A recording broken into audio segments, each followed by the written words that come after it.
Good afternoon बंधुरा। देखो कभी कभी बीवी को भी तंग करना चाहिए। मेरा मजाक कैसे लगा आज?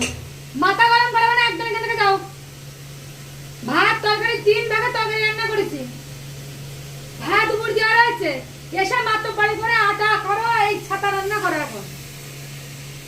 तो तुमिও তো একবার আমার বলতে পারতে। কি বলবো বাবা গো, রান্না করে আসতে তো বানা নাকি ঝাল পোড়া দিছিস রান্না করে?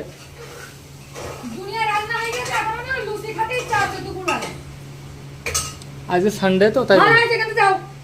সানডেতে আমার মাথা কিনে নিয়ে এসো। তো তুমি তো আমাকে ফোন করে বলতে পারতো দুপুরবেলা কি খাবে। প্রত্যেকদিন হ্যালো বলে আটার থালা একদম বললাম। আমি রান্না করছি। তোমার মুখের নিয়ে আছে শুধু। আমি রান্না করে তোমাকে এখানে দিচ্ছি। যাও, নাই বলে আমি বলে সব ভেঙে ফেল বলে দিচ্ছি। বাবা যাও এখান থেকে। তো রান্না তো শুধু ভাতই করেছো নাকি? আর আর কি? তরকারিগুলো তোমার মা এসে করে দিয়ে গেছে রান্না। अरे मेरी माँ गुस्सा मत कर रे यार। মাথা খারাপ করে দেয়।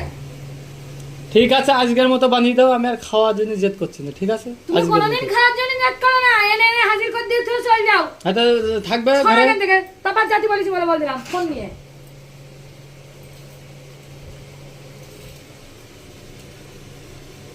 তাহলে তো মন থেকেই বানাচ্ছ তুমি আমার রেসিপিটা, তাহলে মন থেকেই বানাচ্ছ। আমি বুঝতে পেরেছি। এটাই তো দেখতে চেয়েছিলাম। লক্ষ্মীর তরকারিটা ভালো করে রান্না করবে, যেমন করে রান্না করো, ঠিক আছে? আবার বিয়ে করতে যা, করে সেই বউ দেবা না নিজে। এই এরকম কথা কেউ কারো বলে না, তুই বলেছিস? হ্যাঁ ঠিক আছে, তাহলে এক কাজ করো, রান্না বান্না করো, আমি চান করে আসছি, ঠিক আছে?